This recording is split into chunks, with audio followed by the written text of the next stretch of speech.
Assalamualaikum warahmatullahi wabarakatuh. So, ngayon ay may ituturo lang ako or may share lang ako na knowledge sa inyo.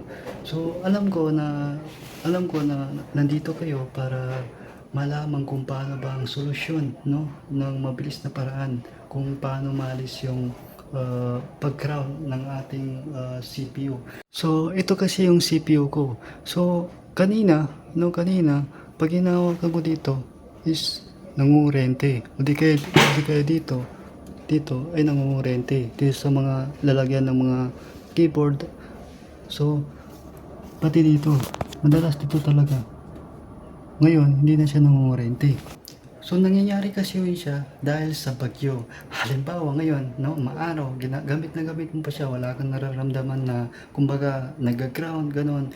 So, pagkabukas, no, dahil sa bagyo, eh, bigla ka na lang nakuryente or bigla na lang nag-ground. So, para masolusyonan yun, ito yung ginawa ko. So, ito po yung ginawa ko, guys. So, kung mapapansin nyo is naglagay po ako ng wire dyan sa tornilyo kasi dyan po yung medyo malakas na grounded. So, kahapon kasi wala pa ito, no, hindi ko pa nararamdaman yung grounded.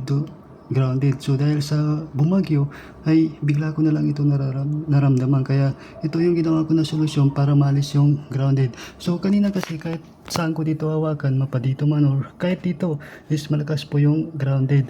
Ngayon, kahit hawakan ko itong tornilyo ay hindi na po ako nangungurente. Hindi na po siya nangungurente, guys. So, yan po yung ginawa ko na solusyon. So, itong wire nito is nakakabit po ito siya sa labas. So, ipapakita ko sa inyo kung paano ko siya kinabit sa labas.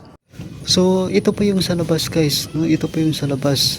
So, kung papansin nyo, ito po yung wire na galing doon sa tornilyo ng aking CPU. So, bali, kinabit ko po siya dyan para dyan po, magde-direct yung ground, hindi po sa aking CPU.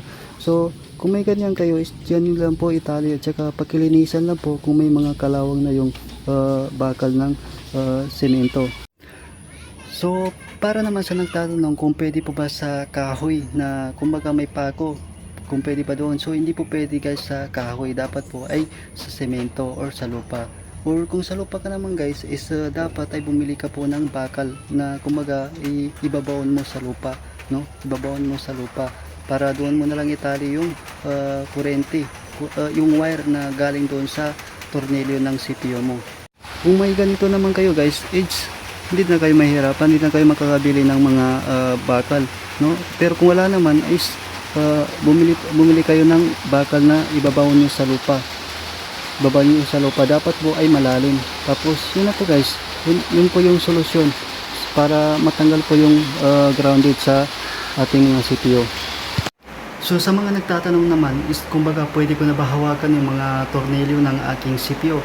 Yes po, guys, pwede na po natin hawakan dahil hindi na po siya nagde-direct sa ating katawan, no? Hindi na po nagde-direct yung grounded sa ating katawan dahil yung grounded is doon na po siya magde-direct sa labas kasi doon na po natin siya nailabas. So, yun lang po, guys, no? Yun lang po yung solusyon para hindi na po mangungurente itong ating CPU or PC. So, sa mga nagtatanong naman kung safe ba ito, yes po, guys, safe po ito. Mas hindi po safe kung may grounded po yung ating CPU, no? May grounded po yung ating CPU kasi maaari na masira po yung mga parts ng ating CPU. So, mas mabuti na gawin niyo po ito, no? Gawin niyo po ito kung wala po kayong outlet na may grounded. Kung wala po kasi kayong mga outlet na kung wala kasi po kayong outlet na may grounded, is yun lang po yung tanging solusyon. Pero kung may mga extension outlet po kayo na may grounded, is kahit hindi na po yun siya gawin, no? Kahit hindi na po yun siya gawin. So, yun lang, guys, sana makatulong po kasi kumbaga ni-share ko lang ito sa inyo, no? Ito po kasi yung aking experience. So, ako po kasi is photographer ako. So, bali, hindi po ako nakakapag-edit, no? Kasi kumbaga grounded. So ngayon ay nakakapag-edit na po ako kasi hindi na siya nag-grounded. So yun lang po, guys, kung may mga katanungan po kayo is maaari nyo lang po i-comment sa aking channel. So, yun lang po guys, paki-subscribe lang po. Thank you.